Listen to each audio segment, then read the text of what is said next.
A Quiet Place Day One is the prequel to the original John Krasinski directed A Quiet Place films, and is directed by Michael Sarnowski, last seen on the channel directing the movie Pig, starring Nicolas Cage. So, I was moderately excited for this film. I really enjoy the first two Quiet Place movies, especially the second one. The first one's kind of cooled off on me a little bit, but I do really love the second one. And the trailer we saw for it, I think dropped on the day of the Super Bowl, was really cool. I feel like using the spectacle of New York City in this universe is something that is very interesting. And Michael Sarnowski has proven to us before that he is a very competent director that can provide more than just, a steady hand behind the camera. So with all that being said, actually another little nugget of information, this was very much influenced by the opening sequence of part 2, which is easily the most well-renowned part of that movie, the most acclaimed part of that film, and my favorite part of that movie because it is so damn tense and is unlike any other thing I've ever seen. So this movie, taking that concept and stretching it out, well, I had my hesitations, but I was still excited. And after seeing it, A Quiet Place Part 1, or Day 1, very sorry, is a mixed bag. I do like the movie overall, I think. It was a very different experience than what we're used to from the A Quiet Place franchise, and I think that it doesn't fully utilize the concept to its fullest extent. I thought the performances across the board were fine. I think they were serviceable from both lead actors. They had good chemistry. It worked well enough. I think that one of the major selling points of this movie is it taking place in New York City and getting to see the events of the first day of the attack of these creatures in one of the most populated areas of the United States was so intriguing, and I think it pulled off that concept moderately well. I think it used a lot of really great set pieces. The sequence where the monsters first hit and we get to follow our main character through her lens and seeing the destruction around her and all this dust filling the air and not really being able to see other than people getting murdered left and right. That was really cool.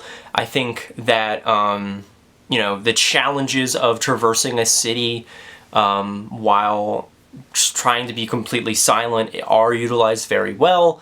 It takes a very classical monster movie approach or disaster movie approach, and I think that is appropriate for the setting especially. I just don't think...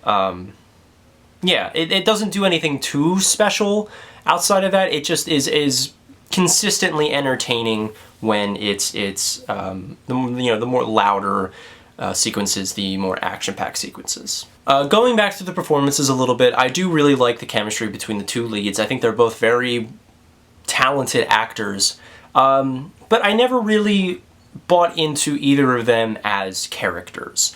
I think that their motivations are very slim, if even there at all, and I think that the main purpose of our protagonist is stupid. It's not the worst thing I've ever seen. I really do understand where they were coming from with this. I completely get the angle they were trying to pull from this, and I'm not going to spoil what it is because it's not revealed in the trailer at all.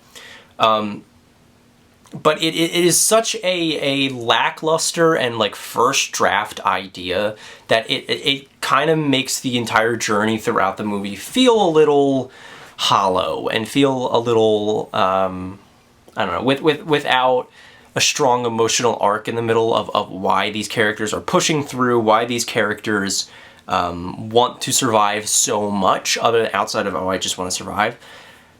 It kind of falls apart. Those first two A Quiet Place movies gave us really good reasoning and gave motivations to those characters that made sense. This movie didn't really. And it tried, I definitely tried, it made an attempt, but I think that attempt was super half-assed. And they should have definitely revised it a lot more. The movie does make for some emotional moments, I will give it that. It does, you know, tug at the heartstrings a little bit. It definitely got Cam with the waterworks and stuff like that. She really enjoyed this movie. Again, there were moments that I really connected with, and there were moments that I didn't. There were sequences that I thought were super entertaining and really utilized the space really well, and capitalized on a concept that hadn't been explored in the first two A Quiet Place movies. And then there were moments that I felt were super wooden and didn't make a whole lot of sense. There were visuals that I thought were breathtaking and absolutely showcased why Michael Sarnowski and his cinematographer deserve a ton of credit for this movie. Probably one of the best parts of this movie is how good it looks. And then there are sequences with really awful visual effects, or making the monsters, like, I don't know, just showing them a little bit too much. So yeah, this movie, it's such a push and pull. It's so, you know, really solid in some areas and really not great in other, that I can't help but feel super conflicted. It's not anywhere near my favorite thing I've ever seen. It's really not the strongest outing that this movie could have been. I really think it's honestly somewhat of a disappointment, but it's also not bad. Like, I can't call this a bad movie, because it's not. It's a really okay prequel. I think that it will really please fans of the franchise, and I think that everybody else will be moderately satisfied. So I'm going to give A Quiet Place Day 1 a light B-. And yeah, have you guys seen A Quiet Place Day 1? What did you think of it? Please let me know in the comments. Don't forget to like and subscribe if you are enjoying this content. And yeah, I'm going to see Kinds of Kindness tonight. I'm not sure if I'm going to be bundling that in with the Roundup review that I'm currently working on. That is in the middle of the writing process. Should be wrapped up and filmed and ready to go by the end of next week. So yeah, and then, but I don't know if that'll be a part of that or its own standalone review. We'll have to see when I see it. Tonight, also, we have Maxine coming out next week. We have Longlegs the week after. There's a lot of new stuff. The Twisters movie coming out soon. So we have a lot of good stuff coming up after a slower June. So yeah, other than that, thank you guys so much for watching, and I will see you later.